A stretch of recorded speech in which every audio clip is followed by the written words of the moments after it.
to KimmelsIrishPub.com.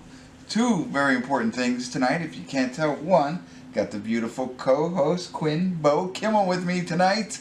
Yes, and she's in her beautiful Supergirl pajamas. Is that your favorite superhero? No. Who's your favorite superhero? Tell them.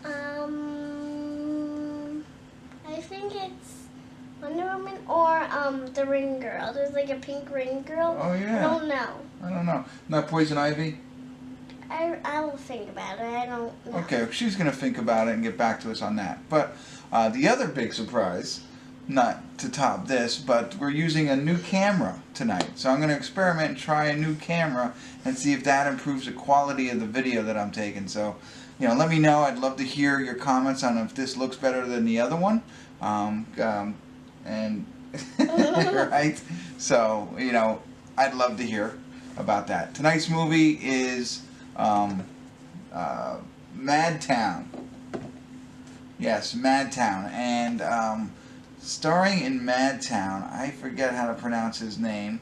Let me see it here. It is Milo Ventimiglia. I don't know how to say his name. I apologize. You've seen him in a lot of different things.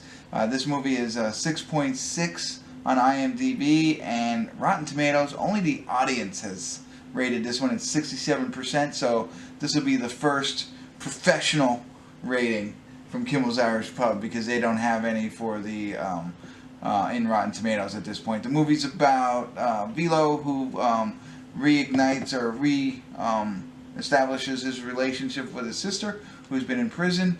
She gets out after 20 years and reinserts herself into his life, and he is also in a relationship with another a girl, and it create some kind of rift between all of them. I'm not sure exactly what it is, but that's why we watch it, and I check in and tell you all about it. And so, yes, hi. We're gonna talk about her sister or no? Who's sister? You want to talk about it? Go ahead. Thank you. Oh, Bowie wants me to talk about her sister, Kaylee. You've never seen Kaylee. Kaylee doesn't come down and do the movie reviews with us. She's always sleeping. She's always sleeping. So. But you wanted me to bring it up, so hi Kaylee, if you watch this one.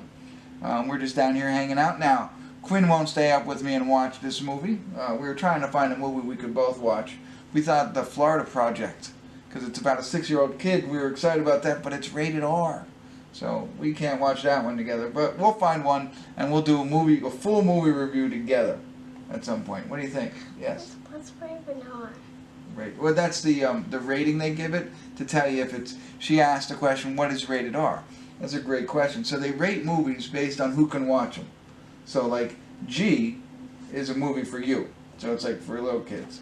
PG is a movie that you and I can watch together, and then R is just for adults, not for little girls like you. So all right, so we're gonna get into it here a little bit. Well, I'm gonna get into it for a little bit and start watching the movie. There's a foot. So hopefully you don't smell that at home. But we'll get into it here a little bit, and and I'll check in a little bit.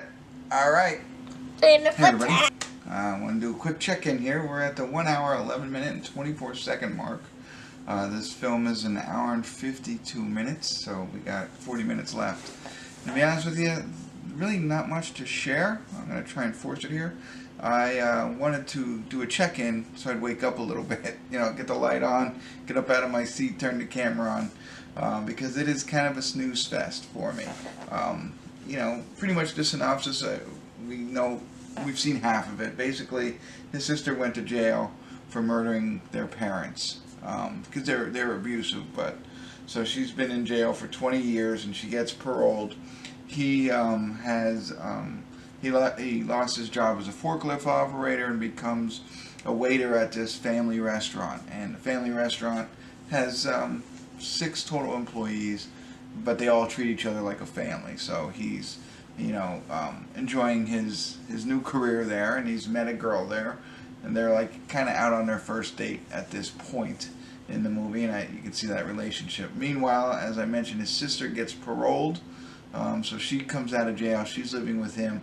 She wants them all to move to Chicago. She turned on the TV and somebody said how great Chicago is, and so now she wants to move to Chicago. And she also wants to leave. I believe they live in Wisconsin, and wants to leave where they live because she wants a fresh start. But you know, you can tell that she's a a hard person. You know what I mean? She definitely has the characteristics of somebody who's been in jail. So violent, loud, you know, rude type person. But anyway, she wants to move to Chicago. He doesn't want to go, and you know, because he has this family at this family restaurant kind of thing going on, and then now he's met this girl. So not very exciting. It's hard to stay awake. I was trying to think what I did all day today so that I wouldn't be sleepy, but anyway, this is where we're at in the movie. I'm probably not going to check in again until the credits, but I wanted to do it now so I wouldn't fall asleep. So I'll be back in a little bit. Stick around. Hey everybody, we're at the credits. Thank goodness. It was a tough one to stay awake for, as I mentioned earlier. Some things that I failed to share with you was this is all told through stand-up comedy, in a sense. So the main character here, he collects vinyl records, but of comedian or comic shows, and he listens to them, and he gets into writing his own comedy while everything else is going on. So there's an open mic night, and he decides at some point he would like to do that. Well, it all coincides with what's going on and with his sister and his new job at the restaurant, and he decides he's going to do a stand-up comedy bit. Well, that's how he's telling the story. So he thinks that telling the truth is pretty funny. So he's telling the story of his entire life and everything that's going on through stand-up comedy. And there's a laugh track for it, but like nothing he says is really that funny. I get it. I was probably not supposed to, and that was, I don't know, the shtick, I guess, is like they're going to do it that way, but they weren't. The jokes weren't funny. He just told the story. So that was a piece I failed to mention earlier. Not much more to add. There's a small twist in it, which, you know, made it a little bit better, but I don't think it's worth it. I don't want to ruin it for you. That's about it. I'm going to probably give it a 5. It was hard to stay awake. It was very slow moving. Not a great movie for me, at least not tonight. I don't know if I was too tired to watch something like this, but I just don't think it was that entertaining. But that's it. Just wanted to, you know, this is why I watch the movie, so you don't have to. So I'd avoid this one if you can. So thanks for tuning in. Kimmel's Irish Pub. But one thing, real quick before I end it, the good thing is you got to see Bo, Quinn Kimmel, which was nice. And I'd love to hear how the new camera works. If you like at least the camera, I'd love to hear from you. Alright, thanks for tuning in. KimmelsIrishPub.com